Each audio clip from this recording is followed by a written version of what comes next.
Welcome. Thank you for my welcome. Thank you for coming as well. So, The Challenge of Bioethics is the title. The Carey Conference is where we are, and that's me, John Ling.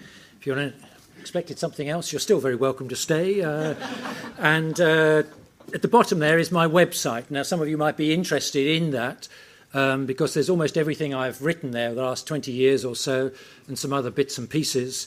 I've written 3 books. This is the first one, Responding to the Culture of Death, which is a general book about bioethics as a whole. 30% over there, 50% reduction here.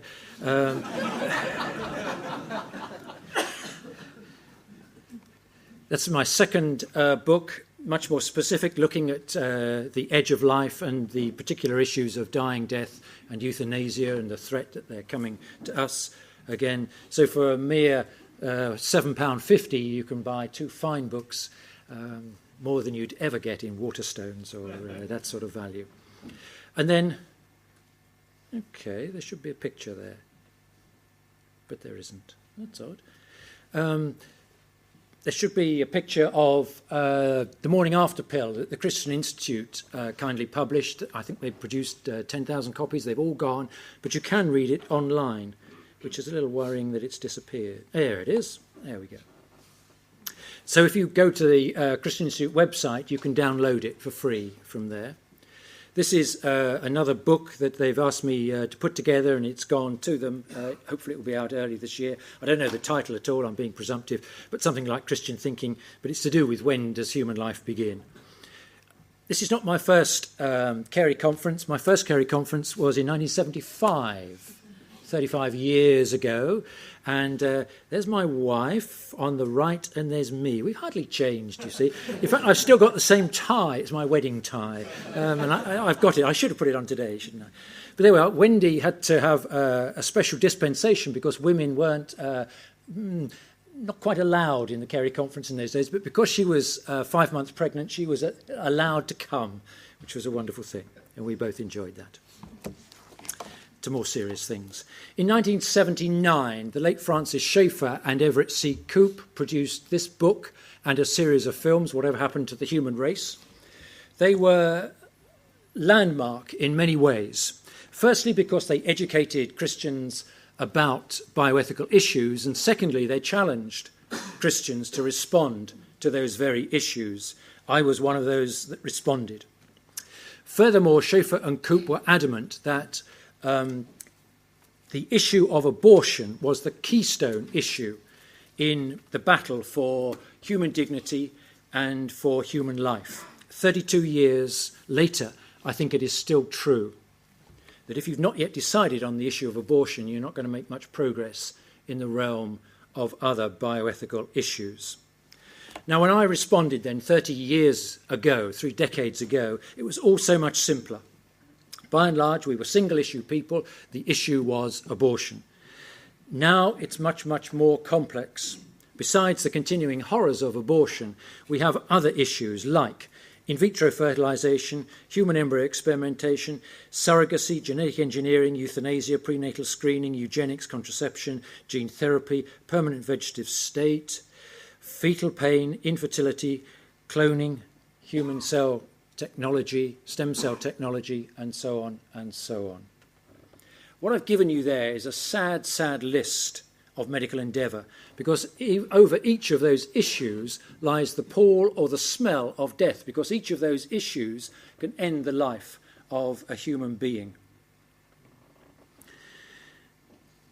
They are then the fruit of a perverse and inhumane medicine, a medicine that has somehow gone wrong. A medicine that's deeply rooted in secular humanism. And it constitutes what I then and others have called the culture of death, hence the title of my first book, Responding to the Culture of Death. Let me make 2 quick observations about bioethics, medical ethics. It's the same issue. The first is this, that medical ethics are not the sole preserve of medical people, medical personnel. Such people don't necessarily have any special insight, so these aren't issues for behind closed hospital doors or doctors' surgeries alone. Secondly, let me dispel the idea that all people like me want to do is change the law on, say, abortion or human embryo experimentation, and thereby impose this Christian ethic on a pluralistic society. That sort of thinking demonstrates a false relationship between law and ethics. All laws reflect a society's sense of fairness and justice, and therefore, inevitably, all laws contain a moral, ethical component. The idea of an ethically neutral law is a myth. The question is not, therefore, whether laws should reflect an ethical worldview, but rather which ethical worldview should they reflect. So why should the ethics of historic, orthodox, biblical Christianity be excluded from legal, public policy debates? If Christians won't stand up and speak, others certainly will. So these issues then are not just for medical personnel, not just for lawyers, politicians, other so-called experts. They are for everyone because they affect everyone within the church and without the church. Now, I want to address you as leaders in churches, present and future. And I want to ask you this question. When you look out at your congregation, what do you see? What do you see? I want to get you to think bioethically this afternoon. When you see your congregation, do you, for example, see that infertility exists and 1 in 6 couples have a problem with conceiving children? Used to be that infertile couples had families via adoption. Adoption has plummeted. And at the same time, abortion doesn't leave any babies to adopt, or very few, and assisted reproductive technologies, which I'm going to talk about later, in particular IVF, have increased. Do you see, when you look out in your congregation, you look out in your street, your neighbourhood, do you see teenage pregnancies? Last year, there were 41,361 girls under 18 who became pregnant in England and Wales. I've got UK there, but I can't fit England and Wales in. That includes 7,586 girls under 16, below the age of consent, and a government then that is sneers at abstinence and tries to promote sex education in other ways. Do you see, when you look out at your congregation, abortion? 1 in 4, it's estimated that 1 in 4 women have had an abortion, and many of them are probably still suffering psychologically, if not physically. Do you see in your congregation many with predispositions to serious malignant degenerative diseases, like cancers, like Alzheimer's, schizophrenia, Parkinson's, and so on? Do you see suicide, especially amongst young men? There is 1 suicide in the UK every 80 minutes and 1 attempted every 5 minutes. Do you see sexually transmitted diseases, particularly amongst girls? Chlamydia. I was talking about chlamydia 30 years ago and virtually nobody had heard about it then. It is now the most common sexually transmitted infection in the Western world. It's estimated that 1 in 10 sexually active girls have chlamydia. Many of them don't even know they've got it because it's asymptomatic. And it can lead to pelvic inflammatory disease, which in turn can lead to infertility. We're building up a terrible, terrible situation amongst our young people. Do you see in your congregation mental illness? 1 in 4, it's estimated, is going to suffer in their lifetime. Do you see illegitimate children in your streets of the towns and cities where you live? 46% of children born now are illegitimate, and the number is rising. And lastly, and perhaps most crucially, there is death, because every member in your church is going to die, and the threat of euthanasia and the difficulties of dying and death are there. So sooner or later, we're all going to have to face big bioethical decisions. It's where the rubber hits the road. And now is the time then to get a decent grounding and formulate a rugged and consistent approach to these issues. Don't wait. At the doctor's desk is too late. The hospital bedside is too late. Now is the time. I want to say something more about this culture of death. because it exists, it's thriving, it's making serious inroads where you live, where you worship, where you work, where you go to hospital. None of us can escape. This culture of death is truly on our doorstep. That is, we all live in a society that has a cheap and a cheaper view of human life. It's the fruit of secular humanism. It is this culture of death. And it is so easy, frighteningly easy, for Christians to adopt the mores, the thought patterns, the zeitgeist of our sad, unbelieving world, and so easily drift on this tide of secular humanism and offer no resistance, no critique, and no real charity. We have huge responsibilities as believers, obligations to ourselves, our families, our children, our churches, and our watching world. So, there's the diagnosis, there's the illness. What is the treatment? To this culture of death, what arguments must we muster? What arguments can we muster? What can we think? How should we be thinking? And how can we act biblically? Well, I want to frame our response in this way. What I would call then the Bible's twofold paradigm. You find it in Romans, you find it in Ephesians 2 and so on, and other passages. And it is really this, that first the truths, the doctrines, the statutes, the precepts are presented.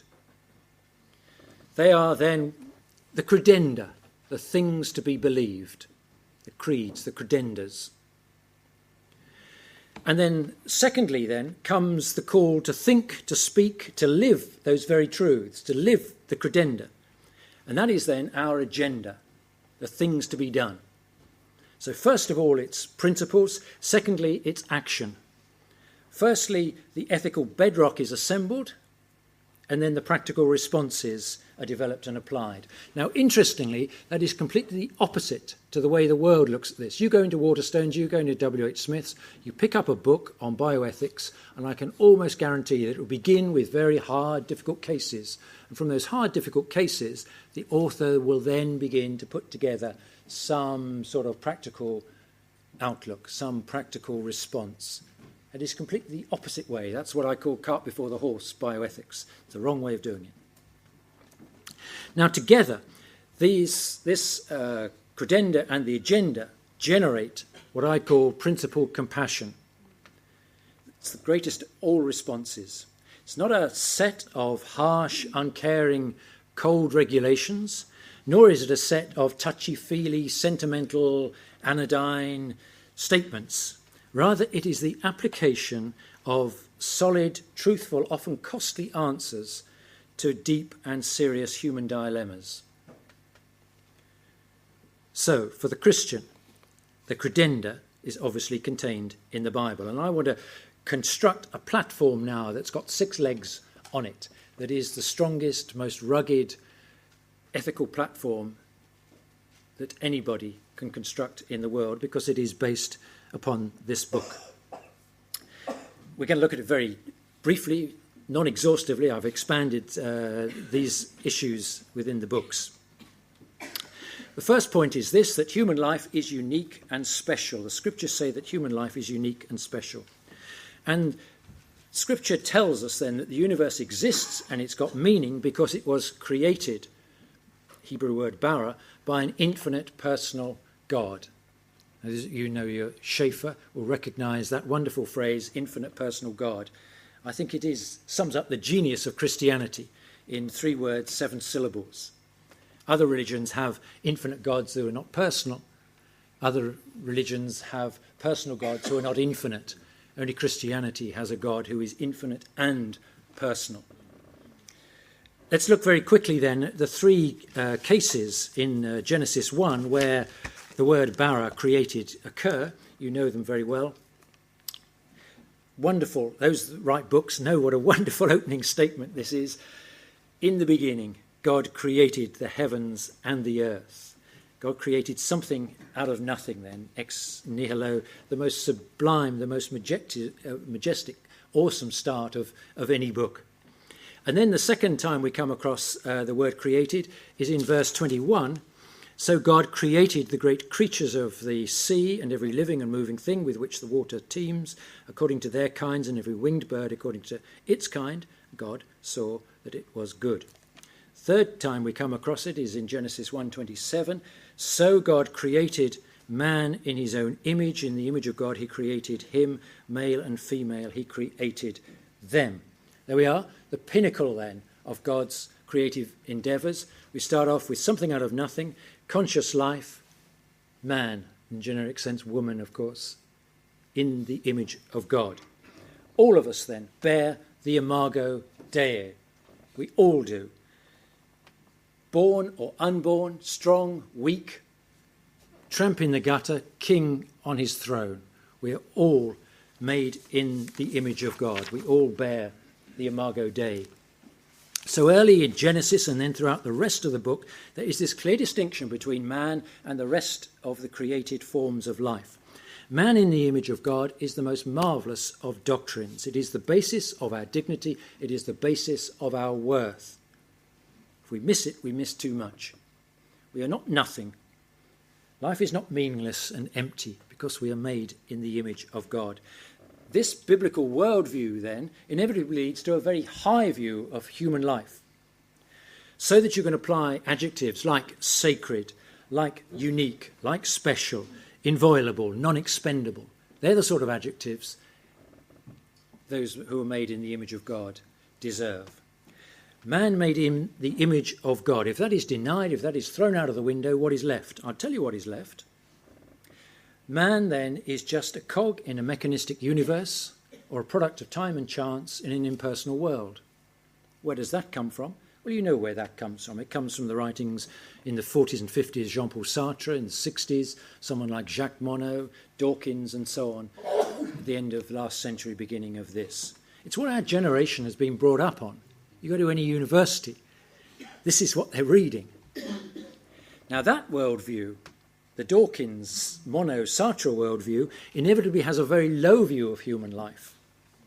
So that human life is insignificant, it's cheap, it's trivial, it's meaningless, it's expendable. One must say logically, of course it is. If you and I are not special, then the door is open to any practice, any abuse. Pornography, euthanasia, child sex abuse, human embryo destruction, abortion, infanticide, violence and evil of all kinds against people. Pushed to its ultimate conclusion, there's no difference then on that worldview between me, say, kicking this chair and kicking a 5-year-old child here. Because after all, they're made of the similar sort of atoms and molecules, aren't they? A lot of carbon, a lot of hydrogen, a lot of oxygen and so on. What is the real difference? There isn't a difference in that worldview. So we must understand, we must grasp that man is made in the image of God. It's foundational to our thinking. It's bedrock. The book makes no sense otherwise. If we get it wrong, then everything we're going to put on top of that is going to be wrong. I liken it to doing up a shirt. If you get the first button in the wrong buttonhole, you can just carry on and it will never come right. The analogy is then that you have to undo all the buttons and start again. The analogy is go back to Genesis and understand chapter 1. It's bedrock. My second point is this. Human life begins at conception or at fertilization or at day one. These are synonyms. It's one of the great key questions then. When does human life begin? Is it after birth? Is it at birth? Is it viability? Is it sentience? Is it implantation? Or when is it? When I used to lecture in the university and ask students, answer one of those questions, you'd be surprised the spread was enormous across all of those answers. Scriptures are thankfully not so muddled as today's university students or as today's society as a whole. Now, this book is not a book of textbook of gynecology and embryology. You know that. And I don't want to be accused of proof texting. But I do think there is a weight, a momentum, an irresistible insistence from the Scriptures that life does in fact begin at day one. Let's look at a few of... we're going to have to zip through these. We won't be able to read them all, but some of them are absolutely fascinating. But you can write them down and look at them afterwards. Genesis 25, to do with the conception and the early prenatal life then of Esau and Jacob. The Lord said to her, that's Rebekah, 2 nations are in your womb, and 2 peoples from within you will be separated. One people will be stronger than the other, and the older will serve the younger. Here then, Esau and Jacob in Rebekah's womb, with real identities. God knew them. Not just 2 things. They were, in fact, in the foreknowledge of God, 2 nations. And I just want to dwell on the foreknowledge of God. I don't understand it, but it's a wonderful, mysterious attribute of God that he knows the end from the beginning. And you pick up this theme again, for example, in Jeremiah 1, verse 5. The word of the Lord came to me, that is Jeremiah, saying, before I formed you in the womb, I knew you. Before you were born, I set you apart. I appointed you as a prophet to the nations. Can you see again? We all have a prehistory. We have an identity that God knew us. You find the same in Judges 13. Samson, preconceptually, was Samson. Manoah's wife was told, don't eat unclean food, don't drink fermented food, even before she conceived. Why? Because Samson was to be a Nazirite, and such food and such drink was never to enter his body. And so it's like a cleaning out of Manoah's wife's body before it was going to be Samson there. It wasn't Samson at birth, it was Samson from day one. And you see exactly the same in the wonderful passage, King David's great paean of praise to God. For you created my inmost being, you knit me together in my mother's womb. I praise you because I'm fearfully and wonderfully made. Your works are wonderful, I know that full well. My frame wasn't hidden from you when I was made in the secret place, when I was woven together in the depths of the earth. Your eyes saw my unformed body. All the days ordained for me were written in your book before one of them came to be. Can you see then how the foreknowledge of God, how the identity of everyone made in the image of God is there. God sees them, God formed them. God was involved deeply in their conception. See again, King David, Psalm 51, sinner by practice and nature. From when, you ask? Surely I have been a sinner from birth, sinful from the time my mother conceived me. Sinner by practice. We all know when somebody is born, they're sinners by practice. That children misbehave. It's as simple as that. Where do they get that from? It's obvious. They are sinful by nature. And when did that occur? Sinful from the time my mother not bore me, but conceived me. As soon as we enter the human race, that sinful nature is there. This wonderful 2 pregnant women coming together then in Luke 1. Elizabeth carrying the 24-week-old John the Baptist, Mary carrying the 2-week-old Lord Jesus Christ. John the Baptist leaps in his mother's womb. I'm not exactly sure why, but he was in the presence of the incarnate God. And it is said, and I think I can believe that too, that he recognizes, because he was a spiritual being, that he was in the presence of the second person of the Trinity. And then this, the incarnation. We've been reading that for the last 2 or 3 weeks. But after he had considered this, an angel of the Lord appeared to Joseph in a dream and said, Joseph, son of David, do not be afraid to take Mary home as your wife, because what is conceived in her is from the Holy Spirit. She will give birth to a son, and you are to give him the name Jesus, because he will save his people from their sins.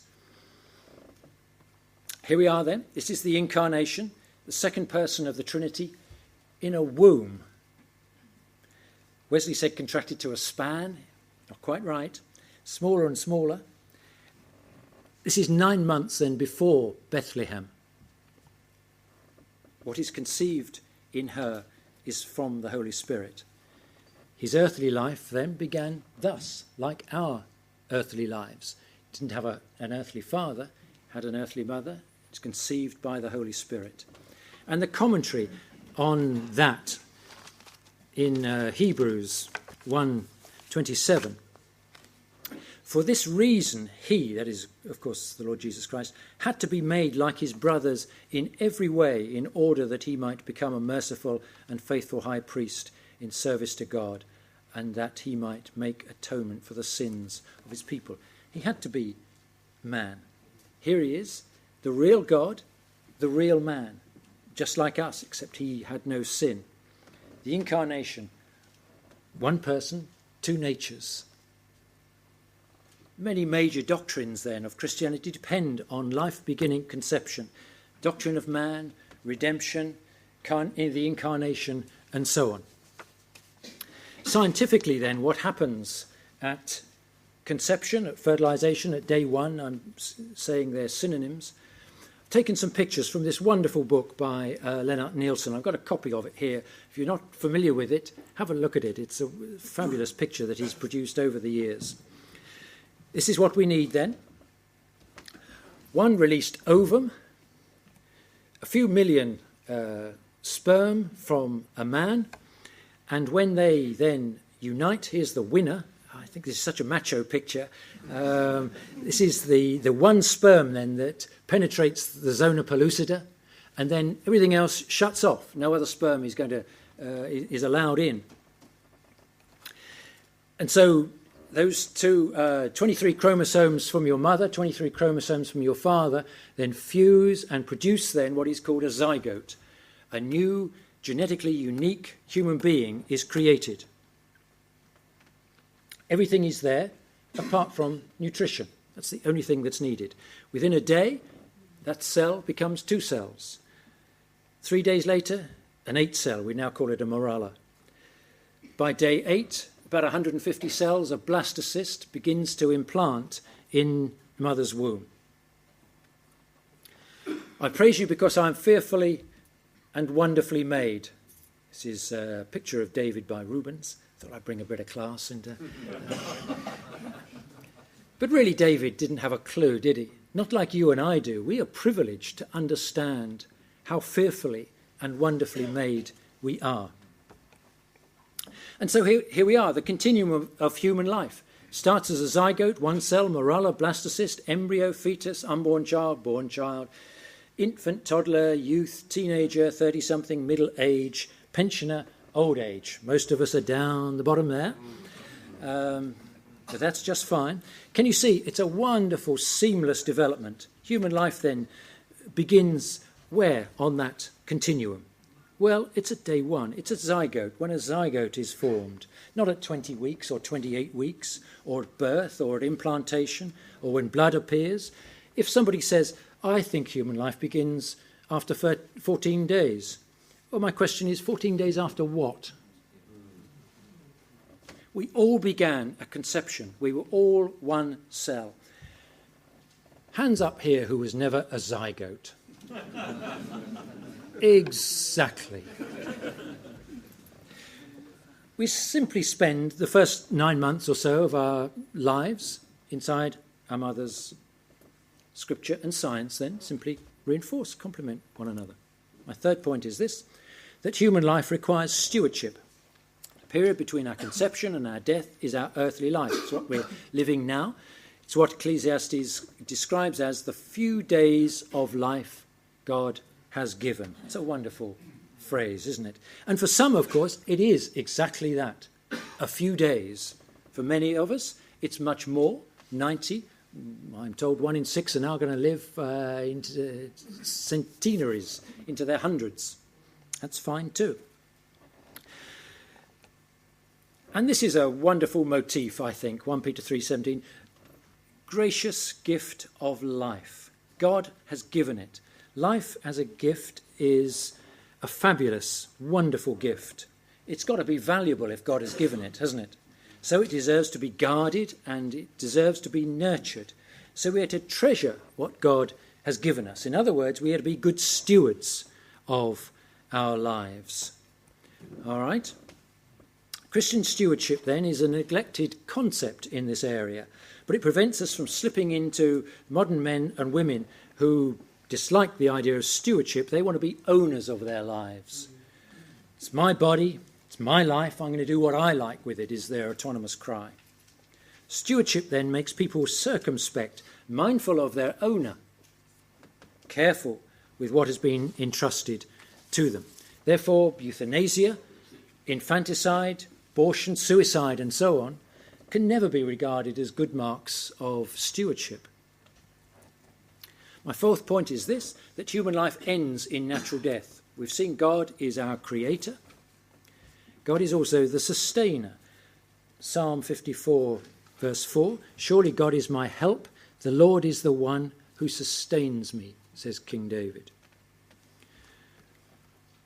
Life is a gift. God is the giver. 1 Timothy 6:13, in the sight of God who gives life to everything. But he is also the taker of human life. 1 Samuel 2:16, 6, the Lord brings death and makes alive. Psalm 104, verse 29, shows God's sovereignty over all of it. Words no more than 2 syllables. When you, that is God, when you take away their breath, they die and return to the dust. Thus, our death is in his hands according to his will, at his timing, at his place. Would you want it any otherwise? Therefore, to decide upon, to engineer, to bring about death, whether our own or somebody else, is to usurp God's prerogative. It's to challenge his providence. My fifth point is this. Taking innocent human life is forbidden. The scriptures forbid the taking of innocent human life. And I mean, when I say innocent, I don't mean without sin. I mean without harm. No crime has been committed. You pick it up then in Genesis 4, Cain and Abel narrative. The killing of Abel brought down divine anger. It is an offence to a holy and a righteous God. Sixth commandment can be applied here too. You shall not murder. And you can look in Genesis 9 verse 6 and see the outcome of that. Deliberately taking the life of another made in the image of God then is strictly forbidden. Even the accidental killing, if you accidentally killed somebody, had a penalty in Old Testament times, to flee to the city of refuge till high priest died and so on. Or if you were building a house with a flat roof, it's the roof building rule. You had to put a parapet round it. Why? Simply so that those who bore the imago Dei didn't fall off and damage themselves. If only Nigel Pargeter knew that. Some of you will understand what I mean. Sixthly, Scriptures forbid the taking of innocent human life. We've looked at that. Therefore, lastly, in this 6 legs then of our platform, Christians are to have a special concern and a care for the weak and the incapable and the vulnerable. We hear so much about abortion and euthanasia for hard, difficult cases, and particularly for handicap and disability. Many Christians unthinkingly hide behind that.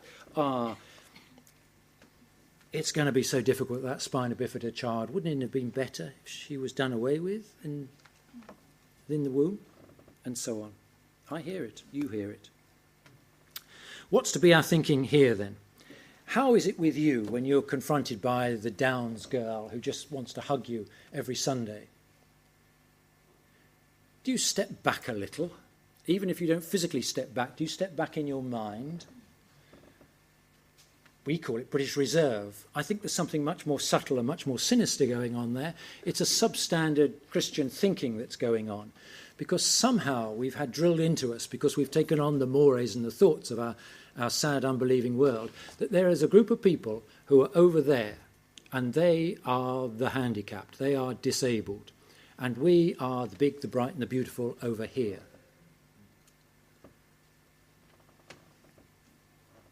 There are three issues to consider in this area, I think. The first is this. The disabled person is still human, still made in the image of God. And there's this wonderful rebuke to Moses in Exodus 4. Moses said to the Lord, "O Lord, I've never been eloquent, neither in the past nor since you have spoken to your servant. I'm slow of speech and tongue." The Lord said to him, "Who gave man his mouth? Who makes him deaf or dumb? Who gives him sight or makes him blind? Is it not I, the Lord? Now go, and I'll help you speak and will teach you what to say." Then that always strikes me as an unusual statement by God, that he does make some of us much more disabled, much more handicapped than others. But he is sovereign in this. And you pick up this theme again in John 9, 1-3, the story of the man who's been blind from birth. You read that later. It's exactly the same theme as this Exodus passage. Secondly, these handicaps, this disability, are temporary. They ain't going to last. This is the great Christian hope. Then will the eyes of the blind be opened and the ears of the deaf unstopped. Then will the lame leap like a deer and the tongue of the dumb shout for joy, and water will gush forth in the desert, and water will gush forth in the wilderness and streams in the desert.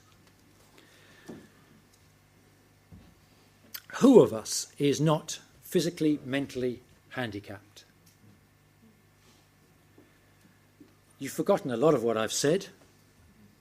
I've forgotten a lot of what I've said.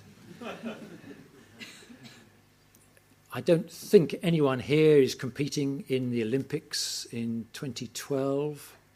Tell me afterwards if you are. Can you see what I'm saying? That we can be awfully, awfully sub-Christian in our thinking here. All of us are disabled, mentally, physically, and if I can't convince you of those two, then sin has handicapped us all. Finally, the great antidote is this. In Isaiah 52.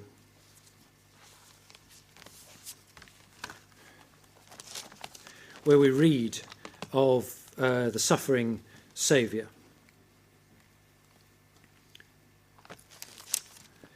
Just as there were many who were appalled at him, his appearance was so disfigured beyond that of any man, and his form marred beyond human likeness. Okay, here's the one dying on the cross prophetically for us here. Here's the one we all say we adore, we'll follow all the days of our lives. Yet here he is, marred. The question I ask myself time and time again, how would I have reacted then? How would I have responded? So here we are. We are mandated then to have a special concern for the weak, the vulnerable, the incapable of society, the widows, the fatherless, James 1:27 talks about, but you can extend it to the disabled, the unborn, those who have no voice, those who can't protect themselves. So these 6 themes then are the strongest, most robust ethical platform anybody can construct. They provide us then with the basis for tackling all bioethical issues. Don't be afraid of them. They are strong. They are true for answering our critics, answering our neighbours, helping our families. And I would say grasp them or flounder. Trust me, grasping them will make us better men, better women, better mothers, better fathers, better children, better sons and daughters, better brothers, better sisters, better citizens and better Christians. And they'll enable us then, when grasped, to make proper ethical decisions and proper ethical responses. That then is the challenge of bioethics. May he grant us the desires of our hearts. I want to open up then this whole area of bioethics by looking at 4 issues where we get to more than about a couple we'll see. The first is abortion. And I'd say this, that abortion is an emotive and it's a global issue. At times it generates more heat than light. If you've ever been in a university debate with a women's group, you'll know exactly what I mean on this issue. I've been there. But let me turn it this way, that each year in the world, we deliberately destroy our own offspring by the million. Currently, there are 1.1 million abortions in USA, 500,000 in Japan, and an estimated 13 million in China each year. Since our 1967 Act in this country, 43 years ago, some 7 million unborn children have been killed by abortion. So we all live in societies that puts to death its young, and it claims there is some virtue in doing so.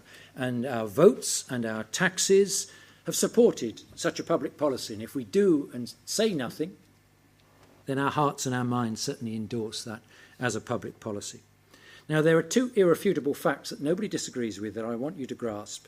And the first is to do with the numbers of abortions in England and Wales. And I've got these. They're available from a Department of Health download.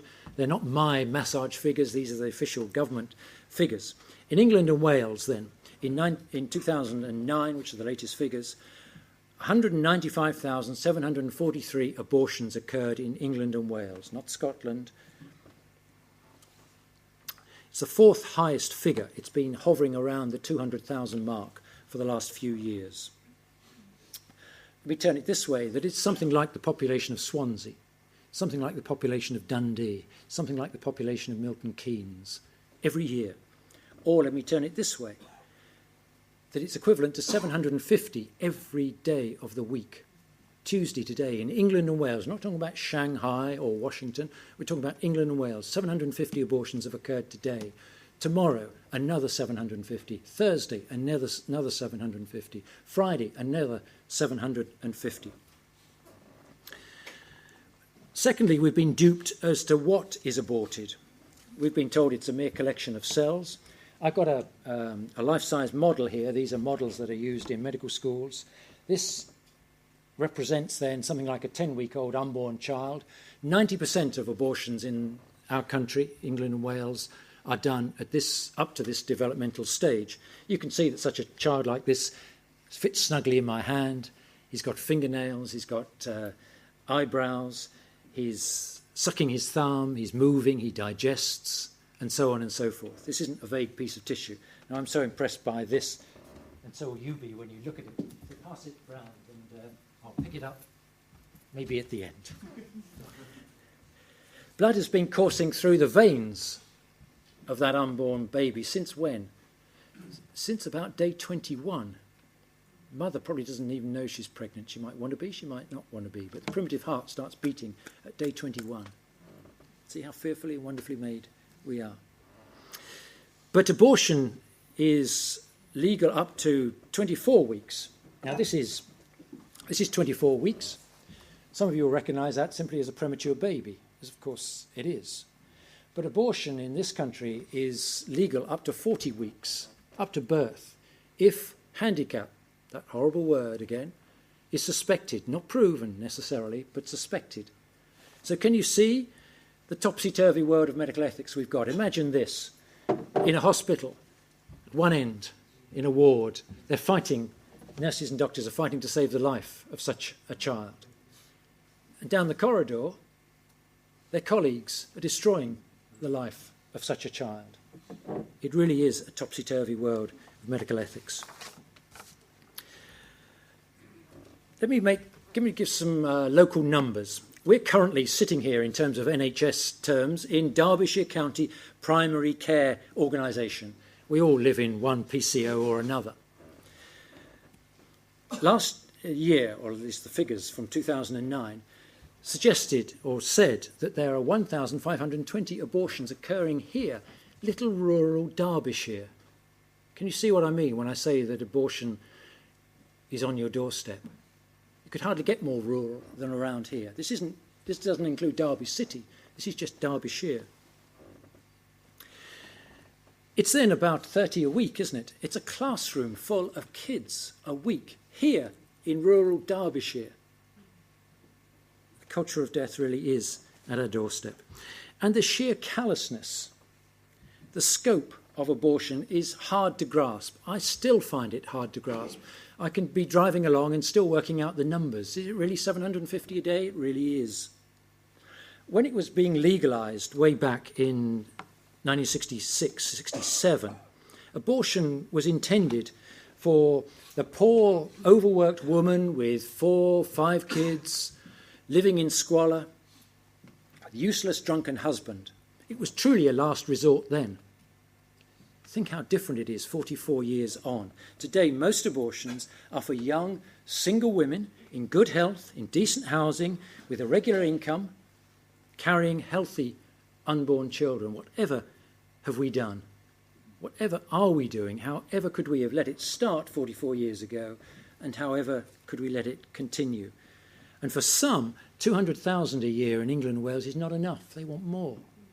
Shame on us all, I say. Shame on us all. Now, from one very old bioethical issue, let me say something about a very new one. Stem cell technology. It's exciting stuff. It's the hottest of hot-button issues in medicine. Well, I say it is anyway. And it works like this. The cells of early embryos, can you cast your mind back to that 150 or so blastocyst, 150 cells blastocyst that we looked at? The cells of those early embryos are what is known as pluripotent. That is, they can form any of the 200 or so different types of tissue that make up an adult. You think about it. We started as a zygote, as one cell that divides, and somewhere along that track we've got to have differentiation, haven't we? Some cells have to go off to a spleen, some have to form my earlobes, some have to go off and make kneecaps for me, and so on. So the idea is that perhaps we could use these early cells from embryos, because they're pluripotent, and use them in regenerative medicine. Now, regenerative medicine is real hot medicine that is going to change our lives in some smallish ways. And stem cells are at the heart of it. Regenerative medicine has come about like this. Here's a graph, a very rough graph of world average life expectancy from sort of 0 AD to about 2000 AD. But my point is this, that you can see for most of those 2,000 years, life expectancy was about 25 years. And then in the last century, it's gone zooming up. Good medicine has done this for us. And it means not only are we living longer, but we're going to die of different causes from those of our grandparents and our great-grandparents. They died of infectious diseases, by and large, things like polio, things like TB, things like scarlet fever, that we don't hear much about today. We're going to die of very different diseases. We're going to die of chronic degenerative diseases, cardiac disease, dementia, cancers, and so on. But this has become then a real ethical battleground because, let me go back one. To harvest embryonic stem cells, you have to destroy the embryo. You have to destroy a human life. That's the only way you can get at the embryonic stem cells to use in regenerative medicine. And the man that first isolated stem cells from human embryos was a man called James Thompson, and he said this very pithily, I think: if human embryonic stem cell research doesn't make you at least a little bit uncomfortable, you haven't thought about it enough. And that is absolutely true. But we must understand this, that embryos are not the only source of stem cells. Other cells, other tissues have stem cells. Stem cells occur in, for example, umbilical cord blood. There's lots of that around in hospitals. Bone marrow, adult bone marrow, we all have stem cells. Milk teeth, eyes, fat. Should I even mention it after Christmas?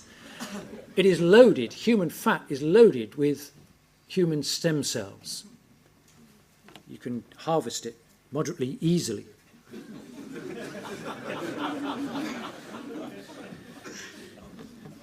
So we can support stem cell technology using non-embryonic stem cells, but not embryonic stem cells, because we're destroying something made in the image of God. Let me look at, fifthly, induced pluripotent stem cells, IPS cells, so-called. In 2006, a biological bombshell occurred. It was really very, very unusual in the sense that this man, Shinya Yamanaka, in Kyoto, took ordinary somatic adult cells and he was able to revert them to embryonic state. Can you see? It's the opposite way they've come. We always thought the flow was this way, from an embryo, from a zygote to 2 cells to 4, 8, 6, and this way only. But he got it to go backwards. He added 4 genes. Let's not bother what they are. First of all, he did it in mouse skin cells and produced what he called then induced pluripotent stem cells. And his comment is this: it's easy. There's no magic, no trick. And there really isn't. And much later, a couple of years later, he was able to do that, and Thompson was. They both produced publications at the same time, using human skin cells. So you take human skin cells and you can rewind them, reprogram them, undifferentiate them, whatever term you want to use. It's like winding back the clock. They've come from the embryo. You can then wind them back. You're amazed, aren't you? So am I. Half a dozen years ago, this wasn't even thought of. So in a nutshell, these IPS cells can be made from an individual's own cells. You can take some skin cells of mine and wind them back to embryonic stem cells, or like embryonic stem cells. They come from individual. There's no need for ova, there's no need for cloning, there's no need to destroy any embryos. The cells are patient-specific, they are genetically matched, and therefore they're not rejected by the patient. It's terrific, isn't it? Now, they're not used in treatment yet because trials have not been done. But they will be, they will be. Let me go back then to this embryonic versus adult stem cell ethical war. It is big news. It's big enough news for somebody like Ian Wilmot, picture of him here. Dolly is on the right. You know the old jokes are the best. He was the creator of Dolly the clone, you know that, the first mammal ever to be cloned. That is the use of IPS cells, is the future of stem cell research. I've no doubt that in the long term, direct reprogramming will be more productive. He's actually given up cloning. He's given up embryonic stem cell research because of IPS cells. So watch out for them. They're coming, they're fast. The latest score, and this is a score that comes from this fascinating website. You want to have a look at that sometime, stemcellresearch.org. It's an American site, and it logs in then peer-reviewed journal articles that look at adult treatments that are used adult stem cells and those that have used embryonic. This is the latest count. 73 adult, none for embryonic. Embryonic stem cells are just beginning in Scotland and in the States to go through their first human trials, using 1 or 2 people to see if they work or if they don't work. What's the point? What's the point? You don't need to destroy human embryos anymore. You don't need to use embryonic stem cells. They're unethical, but also they're unnecessary. Adult stem cells are going way ahead. I've got a fascinating article that I've written on this, and the use of adult stem cells really is, and a couple of examples I've cited there that are just amazing. Right, it's a fast-moving. So remember regenerative cells, regenerative medicine, and when you see stem cell research, ask, where do these stem cells come from? Are they from embryos or are they from adult tissues? Assisted reproductive technologies. Let me say something very fast about this. 25th of July, 1978, Louise Brown, first test tube baby, was born. Since then, enormous strides have occurred. It's estimated that there are 4 million babies worldwide have begun their life in this artificial way. I've got the IVF data here from the Human Fertilization and Embryology Authority. We won't bother going into it, except let me tell you, we'll pick up a couple of examples. Multiple birth rates. All IVF, or a lot of it, produces multiple births, twins and triplets. 22 8%, in fact, whereas in the normal outside world, twinning and triplets only occur 1.5%. Success rate of IVF is about 24%. Obviously, it varies all over from different clinics, but you can see that they're the data. But let's move on. Now, that may seem wonderful that there are 13,672 babies born as a result of IVF for infertile couples. But there are bioethical dilemmas associated with this. And the first of these is that there are unknown thousands of orphaned human embryos frozen for 5, 10, 50, up to 55 years now they're allowed to be stored. Parents have moved on, they've had their children, IVF has been successful for them, so they've dumped the clinic, they don't want to pay any more storage fees, they've divorced and not told the clinic where they're living, and so on and so forth. So there are thousands, unknown thousands. Secondly, what about the treatment of postmenopausal women? It wasn't that long ago that a British millionaire had twins when she was 55, obviously postmenopausal. What about the bizarre reality of grandmothers giving birth to their grandchildren? It's occurring. What about this? You thought that babies had one father and one mother. Ah, you're so 20th century. Babies can now have 5 parents quite easily. All right, let me explain. You have a commissioning father. Let's have the men over this side. Commissioning father here and a commissioning mother. They're an infertile couple. They then commission a man to be a donor, a sperm donor. So they take some sperm from this man.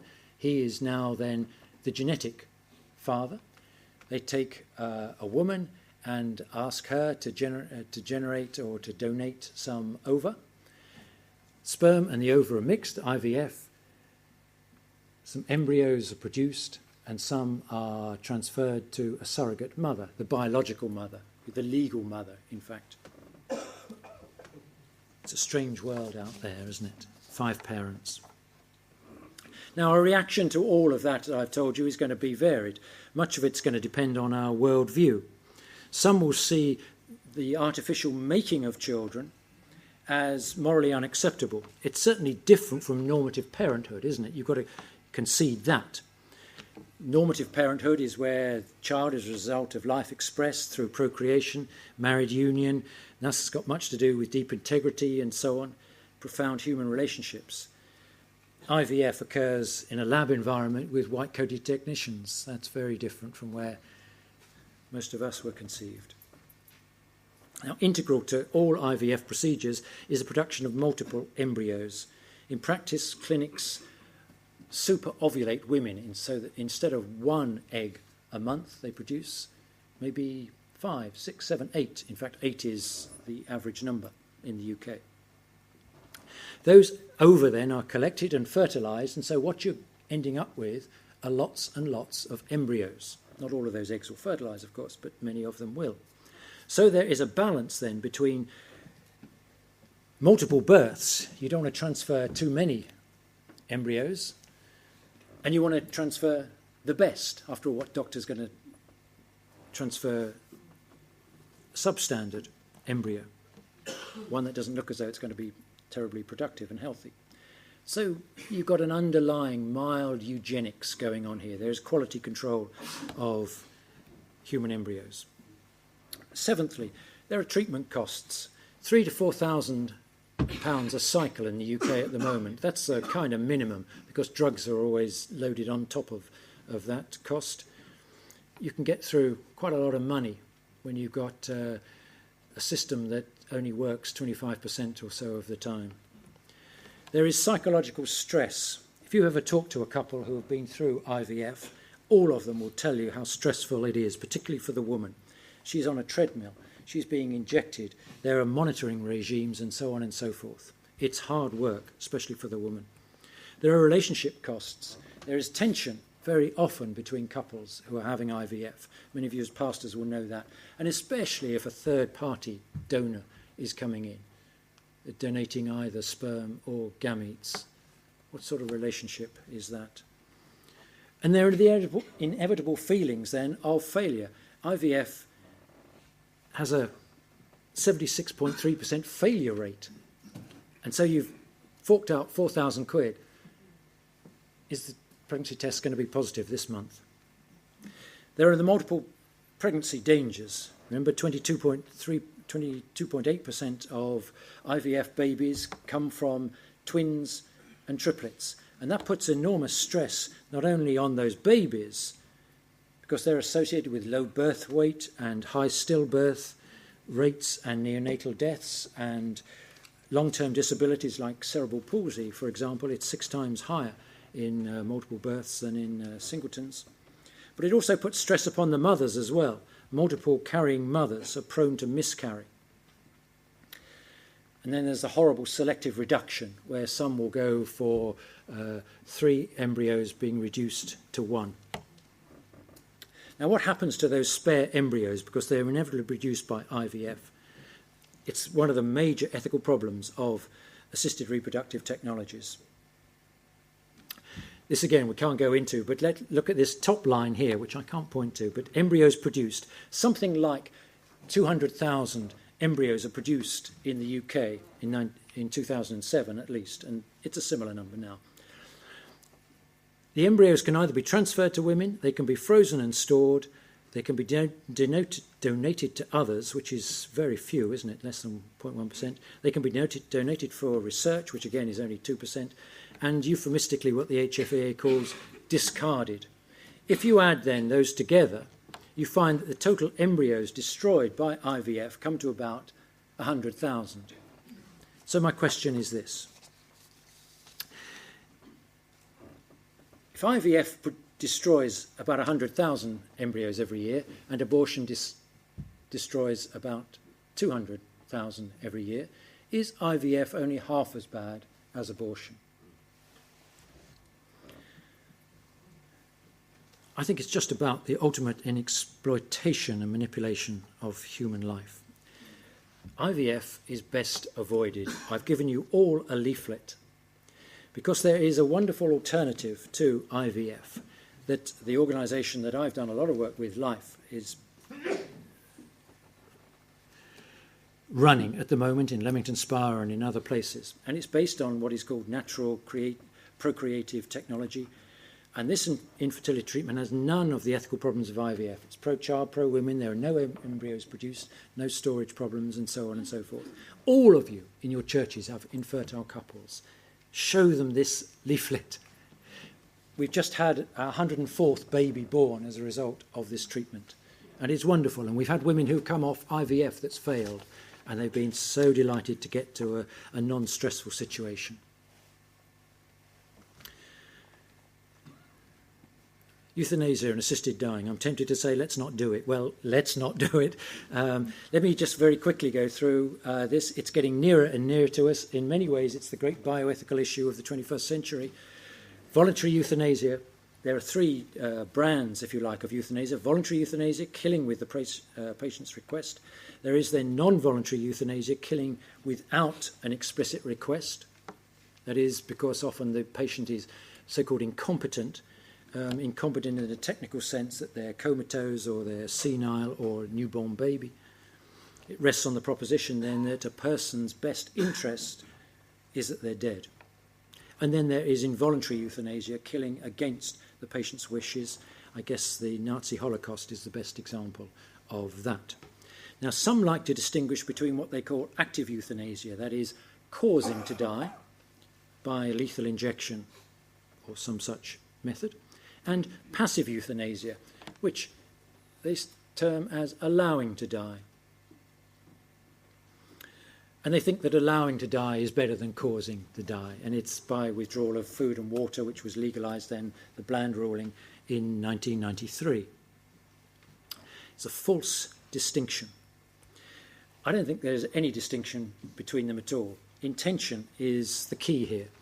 If the intention of the medical staff is to shorten and eventually end the life of the patient, the means actually makes no difference. What difference does it make whether you're going to starve and dehydrate somebody or whether you're going to slit their throat? It's the one area where Lady Warnock and I agree. We don't agree on much. So it's the intention. Can you see that there's no practical difference, or there is some practical difference, but ethically, morally, it doesn't make any difference. It's the intention that counts.